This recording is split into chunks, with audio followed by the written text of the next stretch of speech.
Haleluya, puji nama Tuhan. Gongsi. Sinian Kwaila, saya berdoa buat saudara biarlah berkat berlimpah, big opportunity, juga terobosan-terobosan baru terjadi buat setiap kita yang hadir hari ini. Puji nama Tuhan. 2024 tahun di mana kita mengusung tema Miraculous Living in Jesus Christ. So we believe di tahun 2024 setiap keajaiban Tuhan akan terjadi bagi kehidupan kita. Ada amin. Saya percaya apapun kesulitan, tantangan, pergumulan Anda, justru itu memberi peluang untuk keajaiban Tuhan terjadi atas kehidupan setiap kita. So jangan alergi dengan kesulitan, jangan marah dengan tantangan, tetapi bersukacitalah. Kenapa? Di dalam segala kesulitan dan tantangan ada Yesus yang tidak pernah tinggalkan Anda. Sehingga itu membuat keajaiban pasti terjadi di dalam setiap langkah kehidupan kita. Dan di bulan Februari ini, tema yang kita angkat berbicara mengenai love in action. Jadi saya percaya bahwa cinta atau kasih atau kebaikan tidak hanya tercatat di dalam buku catatan, tetapi sebuah tindakan aktif, sebuah bukti nyata bahwa kita hidup di dalam kasih-Nya Tuhan. Garis bawahi, kita nggak mungkin bisa mengasihi kalau kita tidak hidup di dalam kasih-Nya Bapa. Itu sebabnya banyak orang Kristen hari-hari ini kelelahan, capek jadi orang Kristen, harus baik sama orang lah, harus mengasihi orang lah, harus ngampunin orang lah, harus maafin orang lah. Ya nggak bisa dong, saya kan manusia biasa. Itu akan kita katakan. Betul, kita akan kelelahan dalam melakukan firman. Kalau dengan kekuatan kita. Nah, itu sebabnya kenapa saya katakan kita nggak bisa mengasihi kalau kita nggak menerima dulu akan anugerah kasih yang Tuhan limpahkan. Karena kita datang sama Tuhan bukan karena kita orang baik. Kita datang sama Tuhan bukan karena kita orang benar. Tapi kita datang sama Tuhan karena Tuhan sayang dan Tuhan cinta sama kita. Karena dengan segala usaha kita nggak pernah bisa benar. Dengan segala usaha kita nggak pernah bisa jadi baik. Tapi Dia baik, Yesus baik, Dia turun dari surga menjumpai Anda dan saya. Sehingga kita bisa hidup di dalam segala kebaikan dan kasih yang Tuhan sediakan. Amin. Makanya saya katakan sama saudara, justru dengan modal ini kita menerima anugerahnya Tuhan, kita bisa berbuat baik, kita bisa memberikan kasih kita kepada orang di sekitar kita. Dan hari ini, saudara boleh siapkan catatan saudara, judul yang dibawakan berbicara mengenai kasih dan pengampunan Bapa. Kasih dan pengampunan Bapa. Saya terlalu yakin kasih-Nya Tuhan, pengampunan Tuhan selalu tersedia atas kehidupan anak-anaknya. Kita lihat di dalam Lukas pada pasal 15. Ayat 11 sampai dengan ayat yang ke-32. Saya tidak baca semua ayatnya. Saya baca dari ayat 21-nya, 22 sampai 23. Ayat-ayat yang lain itu menjadi referensi, menjadi catatan tambahan di beberapa poin-poin selanjutnya yang akan saya jelaskan.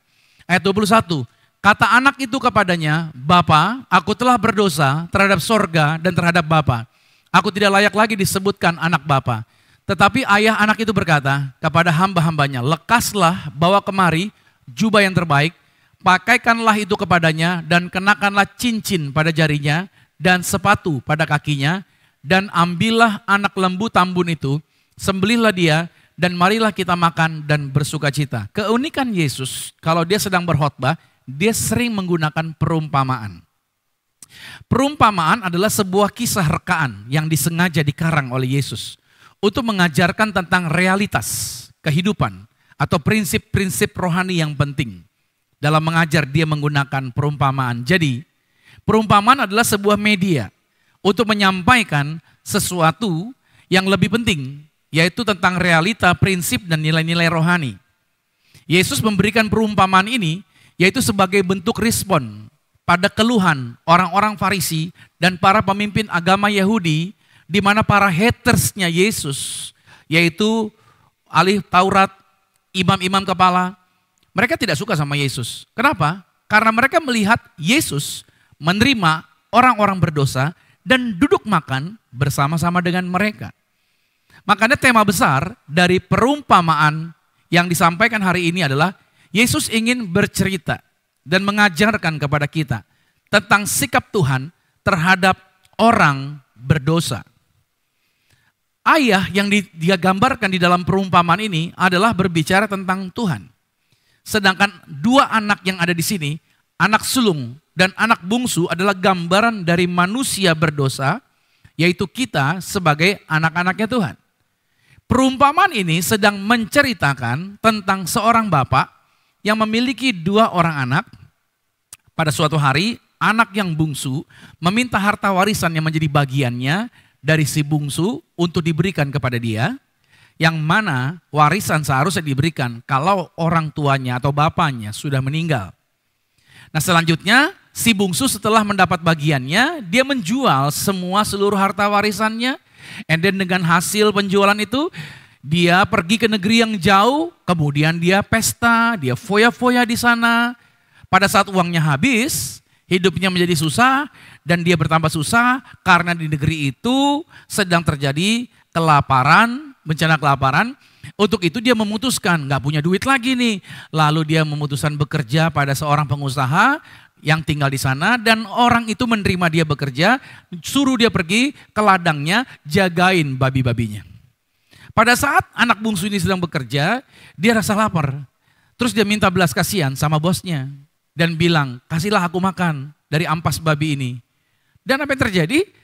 Si pemilik berkata, no, saya nggak mau kasih. Dan tidak dikasih dia makanan dari ampas babi itu. Bayangin saudara, tahu nggak ampas babi? Makanan babi itu bau jorok dan lain sebagainya. Kita susah gak pernah makan makanan babi kan? Tapi ini gambarnya susahnya, melaratnya luar biasa. Sampai makannya bukan makanan babi, ampasnya. Lalu dia sedih gak dikasih. Timbullah mulai rasa penyesalan. Lalu dia menyesali tindakannya yang telah meminta harta warisan dan pergi meninggalkan rumah ayahnya. Karena ketika dia hanya bisa menikmati harta warisan itu cuma sebentar aja, and then kemudian melarat. Padahal di rumah bapaknya dia ingat lagi, pembantu-pembantu di rumah bapak, gua gak pernah ngemis-ngemis minta makanan. Mereka hidupnya nyaman. Akhirnya anak itu memutuskan untuk pulang, kembali ke rumah ayahnya. Sebelum dia pulang, dia coba tulis. Gue mesti ngomong apa ya sama bapak gue ya? Dear Father, ya kan? Maafkan aku, anakmu, aku telah banyak buat salah. Dia mikir-mikir, salah nih. Robek, ganti lagi, tulis lagi. Papa yang kucintai, betapa engkau kusayangi. Lebay, robek lagi, dia buang lagi, dia tulis lagi. Sampai akhir dia coba tulis apa yang mesti ngomong apa ya. Dia mendapatkan kata-kata yang tepat untuk disampaikan kepada bapaknya. Karena dia berpikir begini saudara, pasti bapak gue gak mau terima gue lagi nih. Itu sebabnya dia memutuskan, nanti kalau ketemu bokap, gue akan bilang gini, jadikan gue pembantu lu aja be, gue jadi pelayan aja, cukup. Ternyata saudara, begitu dia ketemu bapaknya, di luar perkiraan, ayahnya bukan cuman ngeliat dia juga mungkin lihat bapaknya, tapi bapaknya dulu lihat dia. Bapaknya lari kejar dia. Waduh, mungkin dia pikir, waduh, gue pasti mau diapa-apain gitu kan. Mungkin pikiran dia udah curiga duluan. Tapi bapaknya lari dengan gembira. Terus setelah itu dia lihat, loh kok bapaknya peluk dia. Terus malah panggil pelayan-pelayannya. Suruh ganti pakaiannya, karena pakaiannya kan bau tuh, bau babi tuh. Pakaian yang indah, dikasih pakaian yang indah hari itu. Terus dipasangin perhiasan kepada si bungsu. Kasih sepatu, dia nyeker saudara. Lalu dibikinin pesta yang besar. Potong babi itu. Istilahnya gitu ya, makan-makan nih. Ya kan? Kalau di Medan apa ya? Bukan babi itu. Apa babi yang kecil-kecil itu ya? Lemuk ya. Yang enak-enak itu ya. Nah itu katanya enak itu ya, barang itu. Saya belum pernah coba tuh. Itu barang satu. Nah kan? Dibikinin itu saudara. Sampai bapaknya bilang begini. Sebab anakku ini tadinya mati. Sekarang hidup kembali. Dia hilang, sekarang didapatkan kembali. Bapaknya seneng. Tapi respon si sulung beda saudara. Dia gak suka kalau bapaknya bayain si bungsu yang pulang lagi. Gak seterima dia, gak suka, dia marah kepada bapaknya, dia merasa iri. Kok orang ini, adiknya ini sekian lama, ya kan dia kabur, udah balik bapaknya baik sama dia. Sedangkan dia udah kerja lama sama bapaknya, bantu ayahnya, gak pernah bapaknya memperlakukan dia sebaik adiknya itu gitu menurut dia. Ayahnya juga tidak pernah memberikan bagian untuk mengadakan pesta, agar dia bikin pesta sama teman-temannya seperti adiknya pulang ini. Makanya bapaknya langsung jelasin sama si sulung, bahwa bapak gak pernah begitu. Ayah gak pernah tutup mata sama kamu. tentang hal-hal yang anak sulungnya pernah lakukan untuk dirinya, bapaknya sangat berterima kasih dengan semua perbuatan anak sulungnya di rumah itu. Makanya bapaknya bilang, semua harta yang aku punya, itu harta kamu juga gitu loh. Bapaknya juga berusaha menyadarkan si sulung bahwa sudah sepatutnya kamu ikut bergembira bersama dengan bapak. Karena yang pulang ini bukan anak orang, tapi adikmu sendiri gitu loh.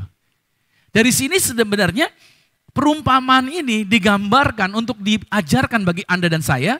Yesus sedang memperlihatkan, lihat kasih yang dimiliki seorang bapak. Lihat kebaikan yang disediakan oleh Tuhan. Adalah ini bagian yang Tuhan sediakan buat setiap anak-anaknya. Termasuk semua yang hadir hari ini. Anda berhak menerima kasih dan cinta dari Tuhan. Tuhan memberkati Anda, Tuhan mengasihimu. Makanya pertanyaannya, kenapa Bapa di surga begitu memberkati dan memberikan kasih-Nya berlimpah-limpah kepada kita? Saudara bisa lihat dari teks, dari penjelasan yang tadi saya sampaikan. Betapa ini betapa anak bungsu ini kehilangan jati dirinya. Dia nggak bisa ngaku lagi dirinya anak. Dia begitu terpukul hidup dia dengan kenyataan yang sedang dia hadapi. Makanya Bapa memberikan kasih-Nya berlimpah-limpah kepada kita. Lantas apa alasannya yang membuat Bapa memberikan kasih-Nya berlimpah-limpah? Yang pertama adalah supaya Anda dan saya sadar bahwa status kita adalah anak. Sama-sama dulu dengan saya katakan, saya sadar. Saya adalah anak. Amin. Setan pengennya saudara nggak sadar, saudara anak. Setan pengennya saudara cuman menggerutu. Ketika punya masalah, saudara begini ngomongnya, Tuhan denger gak sih doa saya gitu. Tuhan di mana sih gitu kan. Kita mulai bertanya-tanya, kenapa ya saya ngadepin masalah begini ya. Aduh, mungkin saya banyak dosa nih, Tuhan marah nih sama saya nih. Dan berbagai macam pikiran negatif. Hari ini saya mau ingatkan sama saudara, Tuhan memberkati Anda dengan kasih yang berlimpah-limpah. Agar saudara sadar bahwa engkau statusnya adalah anak. Katakan amin. Apa artinya kalau kita sebagai anak? Pertama, artinya adalah bahwa engkau sangat berharga. Bilang sama-sama, sangat berharga. Kalau sangat berharga perawatannya beda saudara. Perlakuannya juga beda. Saudara pernah ke tempat, ke mall, ke butik? Coba saudara lihat nih. Kalau di butik, baju yang mahal, baju yang harganya tinggi, taruhnya di mana? Tahu taruh di mana? Taruhnya di etalase. Taruhnya di dalam sebuah kurungan dari kaca tuh. Orang cuma bisa lihat dan itu dikunci. Terus kalau saudara mau lihat, orangnya mesti lihat Anda dulu. Baru ntar dibukain tuh. Dan itu juga nuruninnya pelan-pelan. Karena apa? Nilai tinggi. Tapi kalau saudara pergi ke mall, di situ ya saudara terus lihat baju yang diskon, yang di dalam bak tuh. Yang dalam bak tuh, lihat cara nyari bajunya gimana? Taruh sini dulu. Terus jatuh, keinjak, bodo amat cari lagi. Betul nggak? Diskon. Kalau barang diskon begitu. Namanya cakar bongkar. Nah itu dia, cakar bongkar. Ada di Proyek Senen nih, kalau mau coba terus ya. Itu barang-barang dari luar negeri, tapi brandnya brand bagus tuh ya. Teman second saudara ya. Itu cakar bongkar namanya. Itu barangnya begitu karena murah. Tapi kalau berharga tinggi, Anda pastikan dulu punya duit tinggi juga kalau mau lihat barang itu. Di butik tuh. Perlakuannya berbeda. Saudara sebagai anak, perlakuan Tuhan sama Anda berbeda. Anda berharga, amin. Makanya Yesaya 43 pada ayat yang keempat berkata begini. Oleh karena engkau berharga di mataku dan mulia, dan aku ini mengasihi engkau, maka aku memberikan manusia sebagai gantimu, dan bangsa-bangsa sebagai ganti nyawamu. Tuhan rela korbanin apapun demi Anda. Karena Anda sangat berharga. Kita sudah jadi orang tua, kita bisa paham bagaimana anak kita itu adalah sangat berharga di mata kita. Diceritakan dalam perumpamaan tadi saudara, bahwa ketika si bungsu pulang dengan langkah yang berat, penuh keraguan-raguan, penuh rasa bersalah, merasa tidak layak karena telah menyakiti hati ayahnya, mencoreng reputasi bapaknya, sehingga dia merasa saya kayaknya nggak pantas deh jadi anaknya bapak. Itu sebabnya dia hanya bisa berharap supaya bapaknya dapat menerima dia sebagai karyawan atau sebagai orang upahan saja, yaitu orang upahan yang statusnya jauh lebih rendah daripada seorang anak. Saudara, kalau saudara di rumah punya pembantu, jalur pembantu bisa masuk nggak ke dalam jalurnya utama? Enggak ya? Orang-orangnya biasanya Anda yang punya rumah yang cukup besar, pembantu Anda jalurnya sendiri. Betul nggak? Masuknya di garasi, terus ada pintunya dia, di situ aja sampai situ. Kalau nggak dipanggil nggak boleh masuk. Tapi anak, dia masuk ke ruang utama. Pembantu nggak bisa sembarangan buka kulkas kalau nggak ada keperluan atau disuruh sama bosnya, tuan rumah untuk masukin sesuatu. Tapi anak, anytime. Pembantu kalau perlu sesuatu, bos, maaf tuan, nyun sewu. Baru dia ngomong, saya perlu A, saya perlu B, itu pembantu. Tapi kalau anak bilang, Mih, aku mau ini, Pih, aku mau ini. Langsung dia ngomong. Pernah nggak anak saudara ditanya, kenapa dek? Kok diem aja, aku pusing Mi, kenapa? Aku lagi mikirin bayaran sekolah. Anak-anak pernah mikirin bayaran sekolah nggak? Nggak pernah mikirin bayaran sekolah. Kenapa dek? Aku pusing Mi, kenapa? Aku pengennya kalau sekolah tuh uang jajan aku segini, tapi aku nggak punya uang jajan, kayaknya dia aku pikir nih gimana cara dapat duit jajan. Uang jajan pasti siapin sama orang tuanya. Anak-anak nggak perlu stres pikir begituan. Perginya diantar, pulangnya dijemput dan lain sebagainya. Beda. Nah setan ingin kita berpikir kita ini cuman budak. Orang-orang yang gak berharga. Padahal hari ini kita diingatkan, kita adalah anak. Sama-sama dengan saya katakan, saya anak kerajaan sorga. Catat itu. Makanya saudara, Anda bisa lihat, pada waktu si bungsu datang, respon dari bapaknya tetap menganggap anaknya itu sangat berharga, lebih berharga dari apapun, bahkan daripada karyawan-karyawannya. Hari ini kita diingatkan akan kabar baik ini. Makanya saya katakan sama saudara, jaminan Tuhan memberkati Anda, bahwa Anda adalah anaknya, artinya Anda berharga. Yang kedua, artinya Anda bukan hanya berharga, tapi juga sangat dikasihi. Sama-sama katakan sangat dikasihi. Ya, kenapa sih Anda harus sadar bahwa saudara sangat dikasihi? Ini modal, buat apa? Buat Anda kalau membangun rumah tangga, Anda bisa sangat mengasihi orang lain. Pasangan Anda sangat kasihi, karena Anda sangat dikasihi Tuhan. Anda bisa mengasihi, yaitu orang-orang di sekitar Anda, karena Tuhan sangat mengasihi Anda. Itu modalnya. Kita akan kesulitan mengasihi. Makanya orang yang terluka, cenderung dia akan melukai orang lain. You cannot give what you don't have. Kamu gak bisa kasih sesuatu yang kamu gak punya. Bagaimana kamu bisa mengasihi orang kalau kamu gak punya kasih itu? Dari mana kamu bisa punya kasih itu?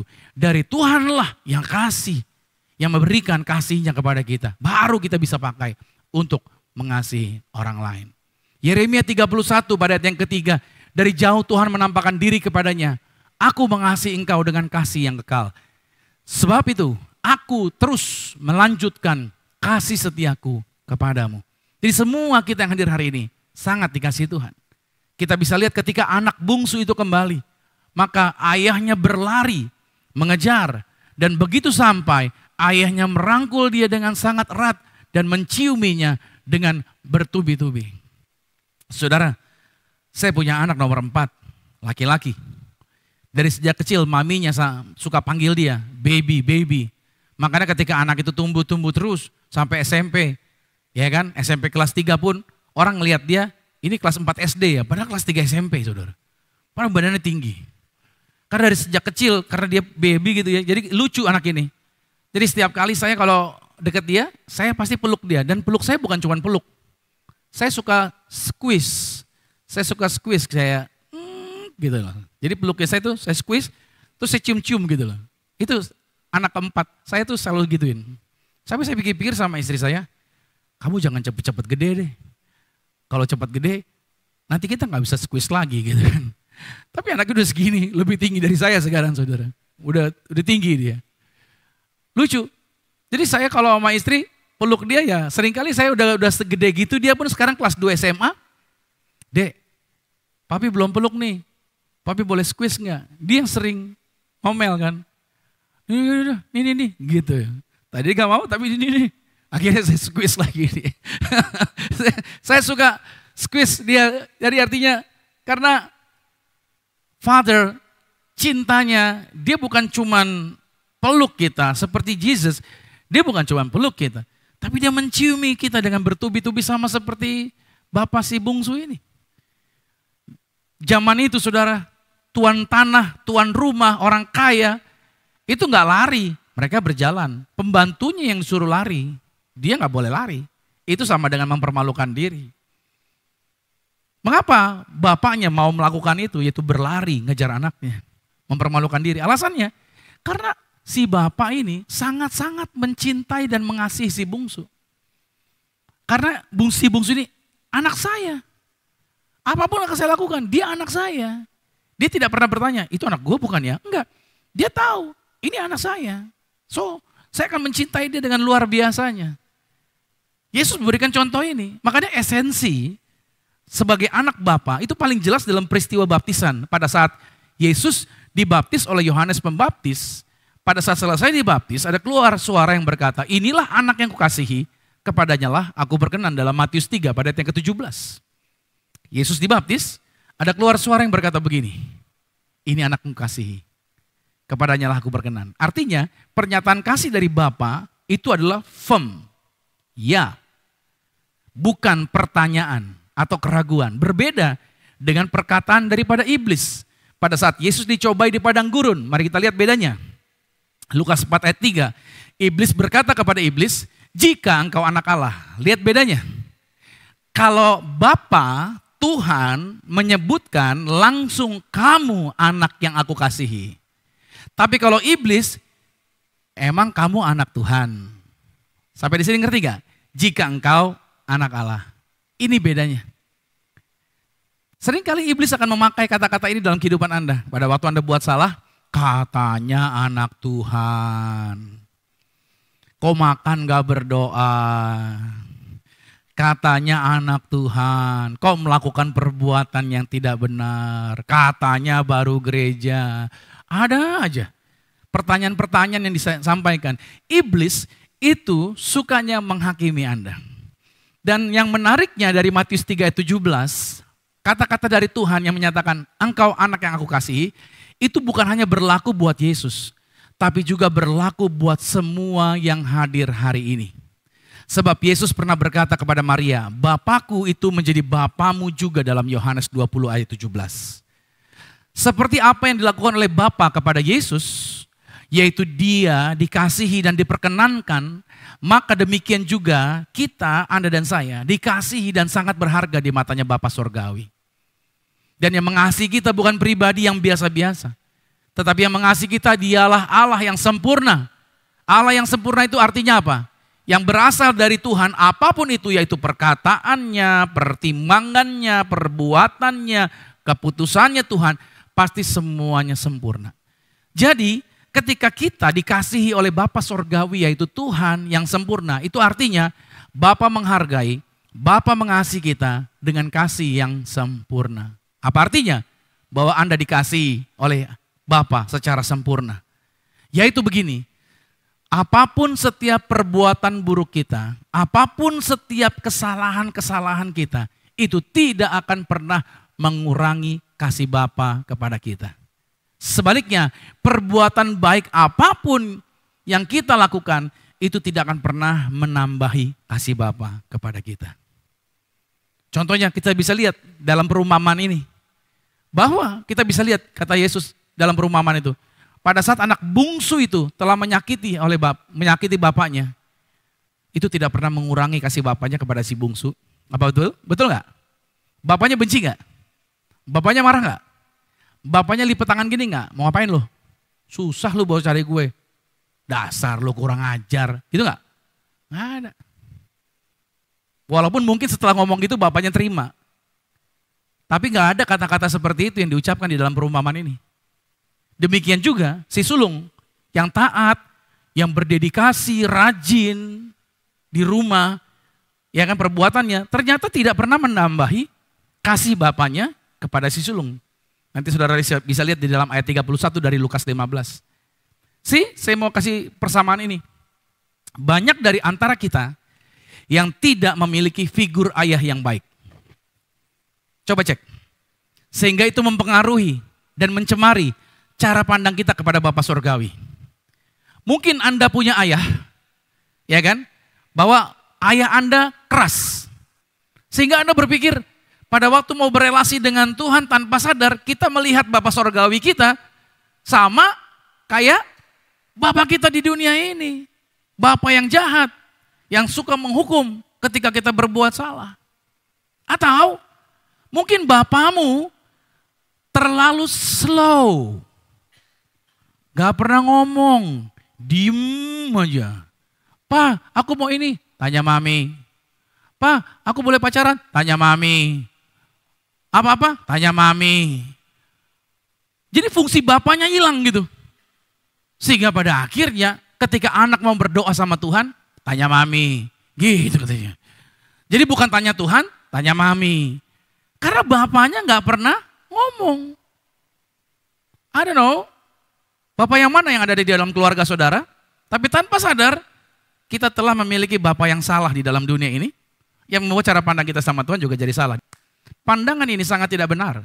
Sebab kalau kita sadar kita adalah anaknya Bapa, maka kita pasti dikasih oleh Dia secara sempurna. Rubah ini, buang ini semua, konsep yang salah. Siapa kita di masa lalu dan apa jadinya kita di masa depan tidak akan pernah merubah kasihnya Tuhan kepada kita. Dia tetap Tuhan yang mengasihi kita. Apapun yang kita lakukan tidak akan pernah mengurangi atau menambahi kasih yang telah sempurna itu kepada kita. Amin. Tuhan memilih bukan untuk hanya sekedar mengasihi kita. Tuhan memilih kita bukan sekedar untuk Dia jatuh cinta sama kita. Tapi Tuhan memilih kita agar Dia tetap mengasihi kita apapun yang terjadi. Jadi apapun yang terjadi, Dia tetap Tuhan yang sayang sama saudara. Bilang amin lagi nih. Yes. Yang kedua, alasan kenapa Bapa memberikan kasih-Nya berlimpah-limpah kepada kita. Untuk memperbaiki motivasi di dalam berelasi. Ingat ya, motivasi. Lukas 15 bisa kita lihat di sini. Lalu ia menyadari keadaannya, katanya betapa banyaknya orang upahan Bapakku yang berlimpah-limpah makanannya, tetapi aku di sini mati kelaparan. Aku akan bangkit, lihat motivasi dia. Pergi kepada Bapakku dan berkata, "Bapak, aku telah berdosa terhadap sorga dan terhadap Bapa." Ayat 19-nya. "Aku tidak layak lagi disebut anak Bapa, jadikanlah aku sebagai salah seorang upahan Bapa." Jadi motivasi dia untuk kembali ingin menjadi upahan karyawan Bapaknya. Kalau kita telusuri di dalam kehidupan ini, setiap tindakan kita, keputusan kita, apapun yang ada di dalam kita, selalu didorong oleh motivasi. Ada motivasi. Supaya misalkan, supaya kita merasa berharga, apapun yang kita buat supaya kita bisa diterima, supaya kita bisa diakui, supaya kita bisa dikasihi, ada motivasi. Motivasi itu menggerakkan kita. Makanya, contohnya saudara, kalau kita pakai tas branded, pakai perhiasan branded, pakai gadget branded, biasanya itu dipakai pada saat kapan? Pada saat kita ketemu dengan orang lain. Adalah nggak mungkin kita pakai barang-barang branded tadi kalau kita mau tidur. Nggak ada ya. Nah persoalannya seringkali kita menggunakan kemampuan-kemampuan diri kita sendiri untuk membangun keberhargaan diri atau kita berusaha menempatkan nilai tertinggi supaya pandangan orang atas diri kita sesuai dengan ekspektasi kita. Misalkan, saya harus berusaha sekaya mungkin gitu loh. Sebanyak-banyak saya punya uang. Sekolah setinggi-tingginya, gelar sebanyak-banyaknya. Saya harus cantik banget, saya harus ganteng banget. Bukannya itu nggak boleh, perawatan dan lain sebagainya. Sah-sah saja. Namun, kalau kita pakai itu sebagai dasar dari keberhargaan diri kita, maka hal tersebut dapat membahayakan kita. Yaitu kalau usaha kita berhasil, maka kita akan cenderung menjadi sombong. Gue gitu loh berhasil kan, hebat nih gue nih gitu loh. Atau kalau engkau nggak berhasil, jadi minder. Ya gagal, gimana ya, malu nih gitu. Padahal setiap orang pasti bisa gagal. Makanya saudara mesti beli buku John Maxwell, judulnya Sometimes You Win, Sometimes You Learn. Dalam hidup ini enggak selalu kita menang. Dalam hidup ini enggak selalu kita berhasil. Ada waktunya dalam hidup ini selalu kita belajar. Atau mungkin kalau kita berhasil, jadi kaya, pandai, cantik, ganteng. And then kita mulai diliputi kekhawatiran, takut. Takut apa? Takut ada yang lebih kaya, takut ada yang lebih pinter, takut ada yang lebih cantik, lebih tampan. Dalam hidup ini saudara, akan selalu ada orang yang lebih dari kita. Betul? Hari ini kau muda, hari ini kau cantik. Oke, banyak pria yang ngantri. Tapi ingat, umurmu bertambah. Akan ada lagi yang lebih cantik dari kamu. Selalu kan begitu. Engkau pandai, tapi ingat, akan selalu ada orang yang lebih pandai. Itu biasa. Makanya kita jangan taruh standar itu di dalam diri kita. Karena semuanya itu adalah insecure. Sebab, kenapa saudara? Itu membuat kita insecure. Karena semua itu gak ada yang abadi. Demikian juga dalam kehidupan rohani. Seringkali kita juga menggunakan mentalitas yang mirip dengan si bungsu ini. Mentalitas yang sama untuk meraih penghargaan dan untuk meraih kasih dari Tuhan atas kita. Yaitu dengan apa? Kita beribadah, kita pelayanan. Tujuannya, motivasinya apa? Agar Tuhan sayang sama saya. Saya bikin yang terbaik dalam pelayanan saya agar Tuhan jatuh cinta sama saya. Agar berkat saya semakin hauce. Mumpung lagi pas di Sincia, Tuhan saya pelayanan nih. Saat Sincia orang pada liburan, saya pelayanan. Oh berkat saya lebih banyak dalam nama Yesus. Gitu. Itu yang kita kejar. Ini yang dicerminkan oleh si bungsu. Ketika dia pulang ke rumah bapaknya, dia pengen jadi apa? Karyawan. Dengan harapan apa? Kalau dia berhasil menunjukkan performance, rajin, baik, setia, dia berharap bapaknya akan kembali menerima dia dan mencintai dia. Itu yang terjadi. Ini disebut dengan apa? Mentalitas agamawi. Yaitu kita berbuat amal, berbuat baik, melayani Tuhan, beribadah. Supaya apa? Supaya Tuhan menerima kita dan supaya Tuhan mengasihi kita. Saya kasih tahu sama saudara, Tuhan Yesus mengajarkan bahwa relasi kita dengan Tuhan bukan berdasarkan perbuatan baik untuk menerima upah atas apa yang kita lakukan kepadanya. Namun semata-mata yang kita kerjakan cuma karena anugerah. Apa artinya? Kalau semuanya karena anugerah, artinya apapun yang kita buat itu bukan karena kita layak. Tapi semuanya karena Tuhan sayang sama kita. Oh kalau gitu saya nggak usah beramal, kalau gitu saya nggak usah berbuat baik, salah. Justru ketika kita beramal, justru kita berbuat baik, dasarnya karena kita tahu bahwa Tuhan mengasihi kita. Dasarnya karena kita sadar sebenarnya saya gak layak. Makanya saya mau berubah jadi baik. Saya mau berubah jadi berbelas kasih. Karena Tuhan ada bersama dengan saya. Karena saya dibuat Tuhan menjadi pribadi yang layak. Itu maksudnya. Makanya ini menjadi pegangan kita yang kedua. Alasan daripada Tuhan. Kenapa dia melimpahkan kasihnya. Yang ketiga, mengapa Bapa memberikan kasihnya berlimpah-limpah kepada kita. Karena ingin menjadikan pribadi yang baru. Ingin menjadikan kita pribadi yang berdampak. Sama-sama katakan pribadi yang berdampak.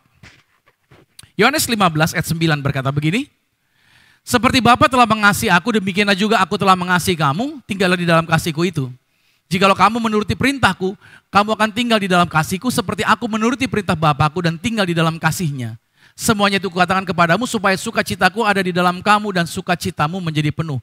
Ini memberi petunjuk bagi setiap kita. Bagian yang pertama dampaknya adalah apa?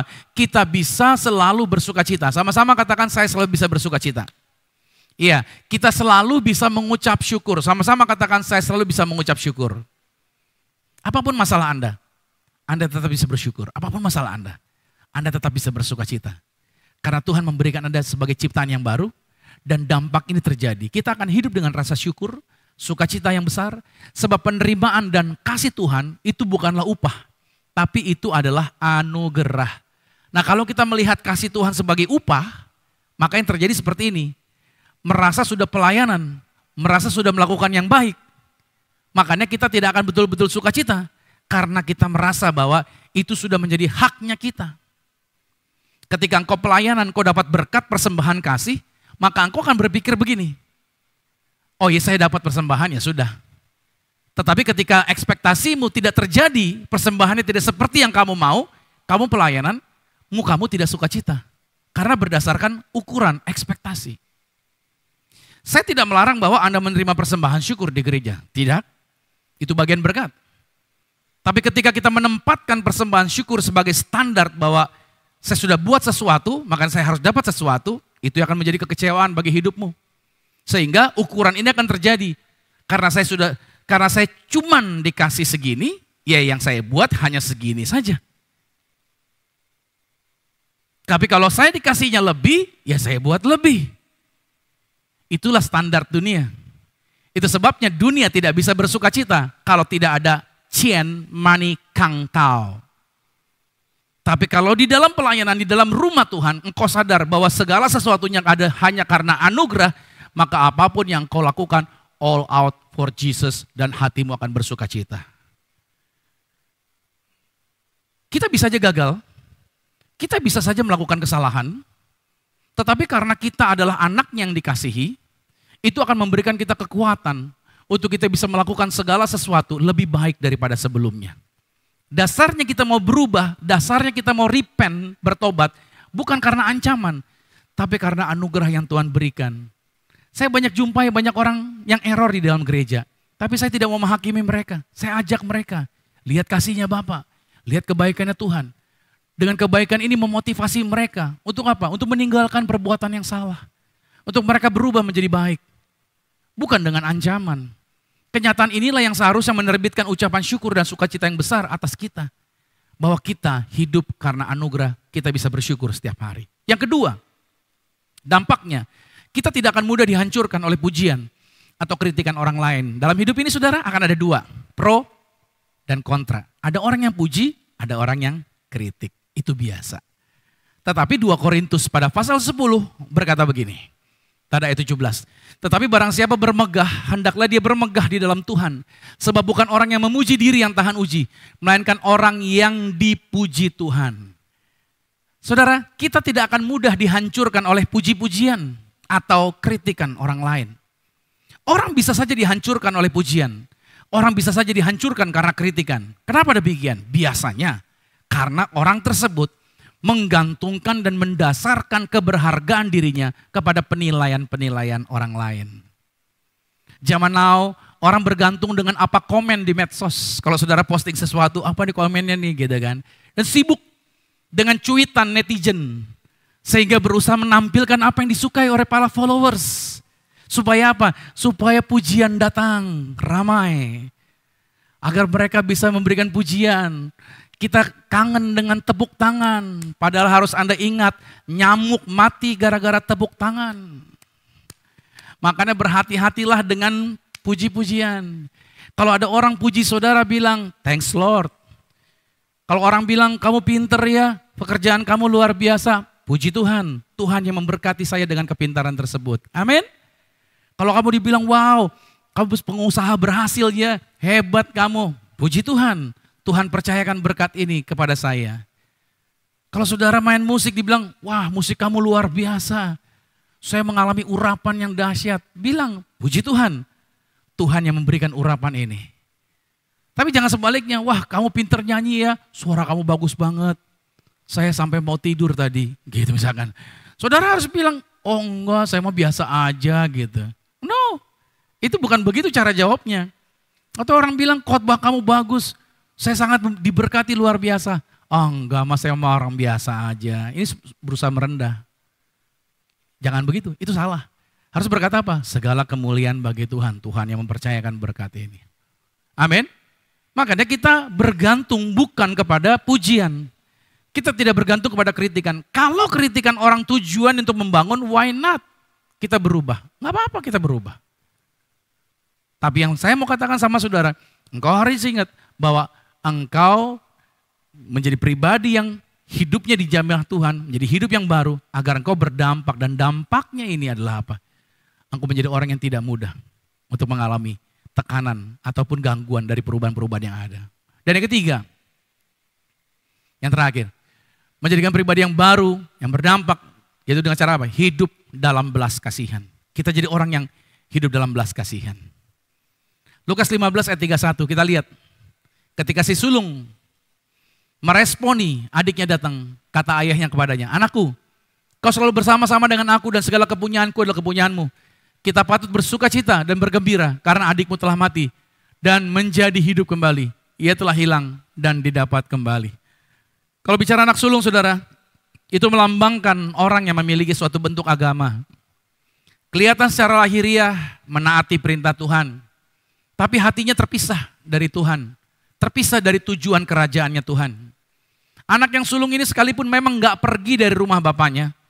Tetapi dia bekerja pada bapaknya dengan orientasinya bukan anugerah. Tapi upah. Si anak sulung ini lama memendam keinginan untuk diperlakukan secara khusus oleh bapaknya. Karena dia menjadi satu-satunya anak bapaknya. Tetapi perlakuan itu tidak kunjung datang, itu menurut versi si sulung. Padahal dia lupa, seluruh harta bapaknya itu milik dia juga. Saudara, bila si sulung ingin mengadakan pesta atau apapun yang dia suka, tentu saja bapaknya tidak akan melarang dia. Tapi dengan itu dapat diketahui bahwa anak sulung ini tidak memiliki belas kasih. Selalu menuntut penghargaan demi penghargaan dari bapaknya. Ia bekerja, ia melayani hanya untuk dirinya sendiri. Ini sama dengan orang yang ada di gereja. Anak sulung menggambarkan gereja yang hanya memikirkan tentang pencapaian pribadi tanpa peduli jiwa-jiwa yang ingin kembali untuk menerima kasih Bapa. Saya banyak jumpai kenapa orang-orang berdosa malas datang ke gereja. Kenapa orang-orang yang rusak di sana malas datang ke gereja? Karena gereja isinya orang suci. Isinya orang kudus. Ya kan? Isinya orang Jogja dari Kudus. Ya kan? Gereja penuh dengan orang-orang yang rohani banget. Sama malaikat beda-beda tipis. Sehingga kalau orang berdosa datang, mulai dilirik dari atas sampai bawah. Hati-hati, jagain laki lu, janda tuh, gitu.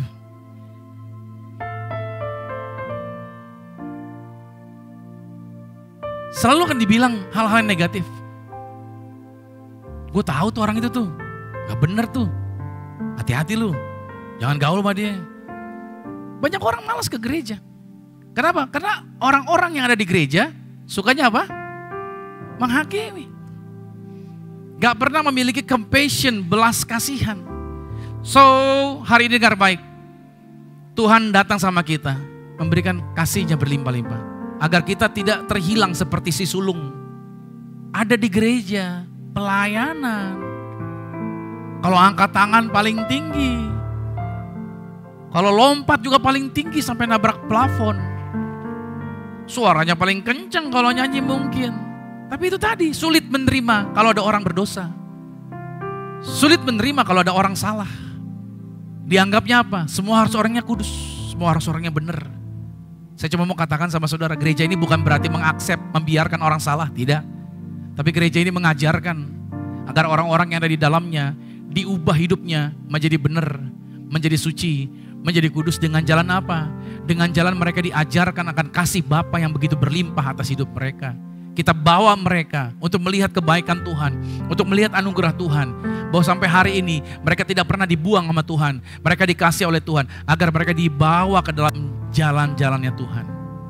Sehingga mereka mau berubah hidupnya, mau repent dari kesalahannya. Bukan karena ancaman lagi. Tapi dasarnya karena mereka jatuh cinta sama Tuhan. Anda mau jatuh cinta sama Tuhan? Amin.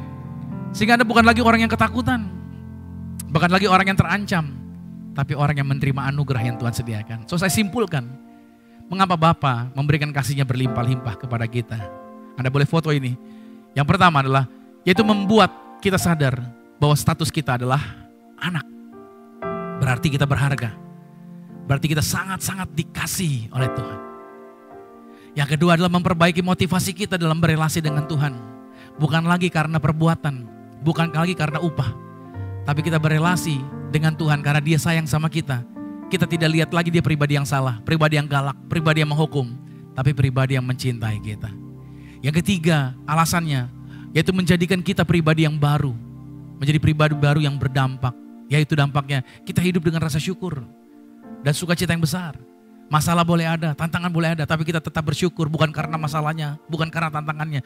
Tapi karena dalam segala tantangan dan masalah ada Yesus yang selalu bersama-sama dengan kita. Yang kedua, kita tidak akan mudah dihancurkan oleh pujian atau kritikan. Silakan orang boleh puji, silakan orang boleh kritik.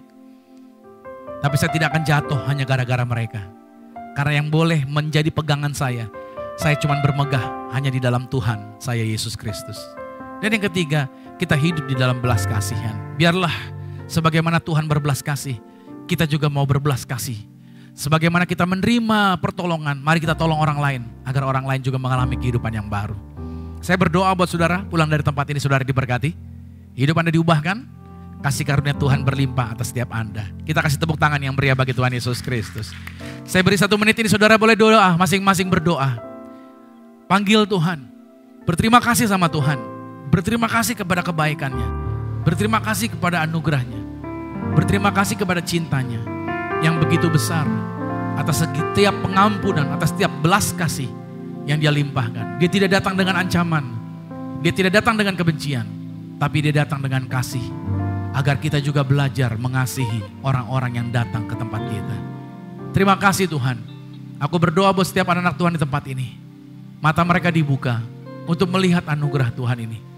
Sehingga mereka tidak lagi hidup dalam kesalahan. Mereka tidak lagi hidup dalam kecemaran. Mereka tidak lagi tertipu dengan tipu daya setan. Apapun masa lalu mereka bisa tinggalkan itu semuanya. Dan sekarang mereka bergerak dalam kehidupan yang baru. Untuk menikmati kemuliaan demi kemuliaan berjalan di dalam Tuhan. Apapun yang menjadi ancaman setan tidak berkuasa lagi atas hidup mereka. Aku berdoa melepaskan berkat ini. Tercurah dan terjadilah atas setiap anak-anak Tuhan di tempat ini.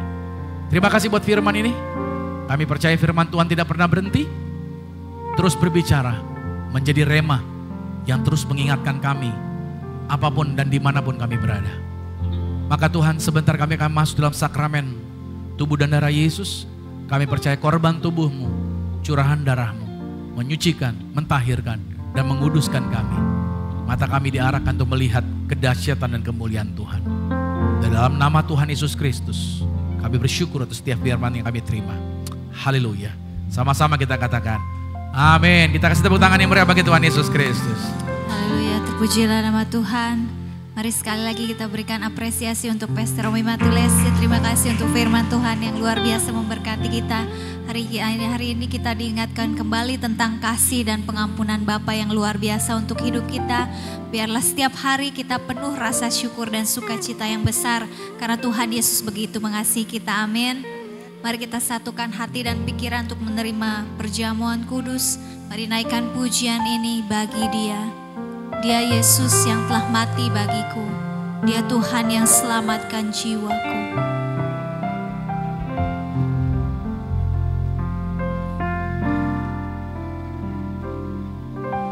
Dia Yesus telah mati bagiku. Dia Tuhan selamatkan jiwaku. Bagi Dia pujaanku tak dapat ku balas kasih-Nya. Dia angkatku, Dia angkatku jadi anak-Nya. Beri damai di dalam bagi Dia sembahku, hanya Dia segalanya bagiku. Katakan bagi Dia. Mari kita sama-sama bangkit berdiri. Kita puji sembah Dia. Segala pujian, hormat serta syukur kekal selamanya bagi Dia. Segala pujian, hormat serta syukur selama-lamanya. Kita mau siapkan roti dan anggur di tangan kita. Kita mau masuk dalam sakramen tubuh dan darah Tuhan Yesus. Saya percaya setiap ayat yang dituliskan itu menjadi sukacita, kekuatan bagi setiap kita. Mari kita angkat rotinya di atas kepala. Sama-sama dengan iman katakan, dalam nama Tuhan Yesus, inilah roti yang telah turun dari surga. Inilah tubuh Tuhan Yesus Kristus. Tubuh yang tergantung di atas kayu salib yang memberikan kami bersama dengan keluarga kehidupan yang kekal di dalam kerajaan sorga. Oleh korban tubuh Kristus, Maka mulai hari ini kami menang atas virus, menang atas segala penyakit, tidak terkapar di meja operasi. Dalam nama Tuhan Yesus, inilah roti yang turun dari surga, inilah tubuh Tuhan Yesus Kristus. Mari kita makan tubuh Tuhan Yesus.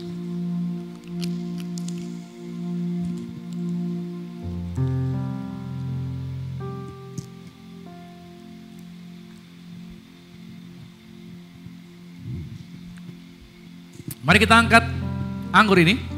Mari bersama-sama dengan saya katakan, dalam nama Tuhan Yesus, inilah darah Yesus Kristus, darah yang tercurah, darah yang tertumpah di atas kayu salib sebagai perjanjian yang baru dan kekal oleh korban darah Yesus.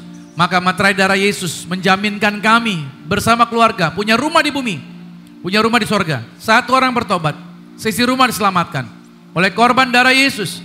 Maka kami percaya di mulut kami ada kuasa, di tangan kami ada kuasa. Apa yang kami pegang, apa yang kami kerjakan di dalam karir, bisnis, proyek, usaha, studi, pelayanan kami diberkati lipat kali ganda dari berkat tertinggi yang pernah kami raih. Dalam nama Tuhan Yesus, inilah darah Yesus Kristus. Mari kita minum darah Tuhan Yesus.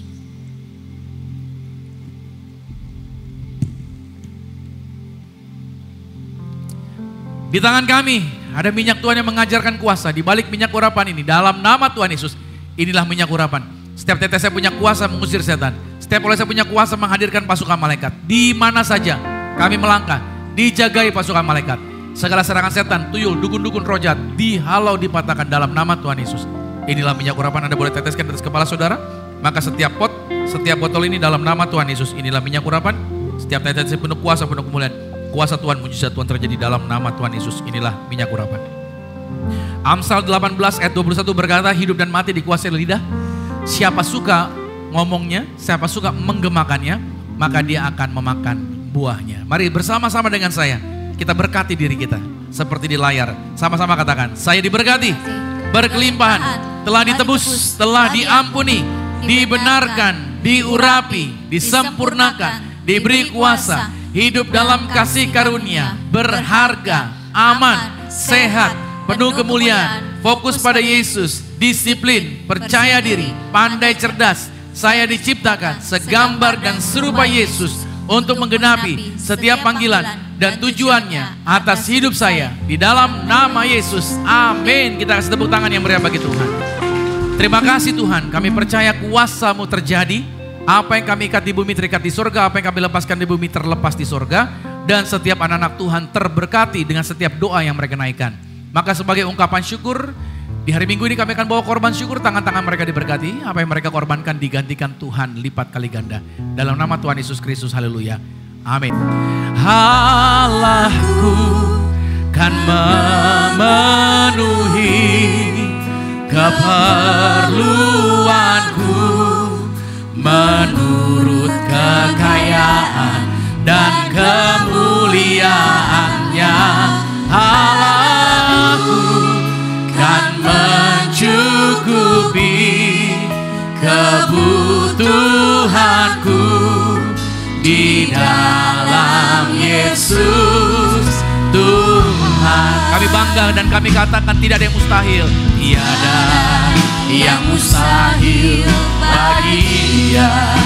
Ajaib perbuatannya, Ajaib segala perbuatannya, segala perkara, segala perkara ku tanggung dalam Dia, di dalam kekuatan kuasa-Nya, di dalam kekuatan kuasa-Nya. Mari sama-sama kita bangkit berdiri. Allahku kan memenuhi keperluanku menurut kekayaan dan kemuliaannya. Allahku kan mencukupi kebutuhanku di dalam Yesus Tuhan. Tangan-tangan mereka diberkati. Apa yang mereka pegang, apa yang mereka usahakan, apa yang mereka kerjakan, target di bulan Februari pasti tercapai. mereka tidak rugi, mereka tidak miskin, mereka tidak bangkrut, mereka tidak drop, tetapi mereka terus diangkat oleh Tuhan. Tenaga, kekuatan dari Tuhan berlimpah atas mereka. Pekerjaan, karir, usaha, bisnis anak-anak Tuhan diberkati Tuhan. Mereka hidup dalam damai sejahtera, hidup dalam sukacita. Pertolongan demi pertolongan Tuhan ada bersama mereka. Kami berdoa buat bangsa kami Indonesia. Tanggal 14 Februari akan mengasuki yang namanya masa pemilihan umum. Maka seluruh Indonesia akan merayakan pesta demokrasi ini. Kami berdoa setiap kota di Indonesia aman. Aku berdoa tidak ada kerusuhan, yaitu kekacauan, rancangan orang jahat. Hai iblis setan, roh-roh jahat di udara, kuasa-kuasa kegelapan. Aku lumpuhkan kuasamu dalam nama Yesus. Tidak bisa mengganggu penduduk Indonesia, baik yang ada di dalam negeri ataupun yang di luar negeri yang telah mengikuti pemilu. Dalam nama Tuhan Yesus, agar setiap pemilu berjalan dengan baik dan lancar.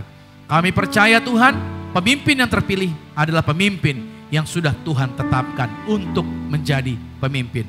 Maka seluruh warga Indonesia yang di dalam negeri, di luar negeri bisa menggunakan hak pilihnya dengan bijaksana dan benar. Kami serahkan dalam nama Tuhan Yesus, agar semua kota dapat berjalan dengan lancar, agar semua kota dapat berjalan dengan baik kegiatan pemilu ini. Kami berdoa dalam nama Yesus, kasih karunia Tuhan ada atas Indonesia. Terima kasih Tuhan, kami percaya kemurahan, kemuliaan Tuhan terjadilah melawat bangsa kami. Karena kami percaya Tuhan Yesus sangat-sangat mencintai bangsa kami. Terima kasih Tuhan, terima kasih Bapa. Kami bersyukur buat setiap berkat yang Tuhan sediakan. Saatnya kami akan pulang dan kami akan menerima berkat-berkat Tuhan. Kekasih Kristus, arahkan hati, aminkan setiap berkat ini menjadi milik kita. Diberkatilah engkau di dalam usahamu, diberkatilah engkau di dalam pekerjaanmu, diberkatilah engkau di dalam segala aktivitasmu. Siapapun tinggal dengan engkau pasti diberkati. Keluargamu diberkati, orang tuamu diberkati, saudara-saudarimu diberkati, rumah tanggamu berbahagia. Maka setiap anak-anak Tuhan yang melayani hari ini, semuanya diberkati dengan luar biasa. Dan kami pulang, kami menerima berkat di dalam Bapa, Anak dan Roh Kudus, di dalam nama Tuhan Yesus Kristus. Yang percaya, sama-sama dengan saya kita katakan, amin. Selamat hari Minggu, sampai jumpa minggu depan. God bless you.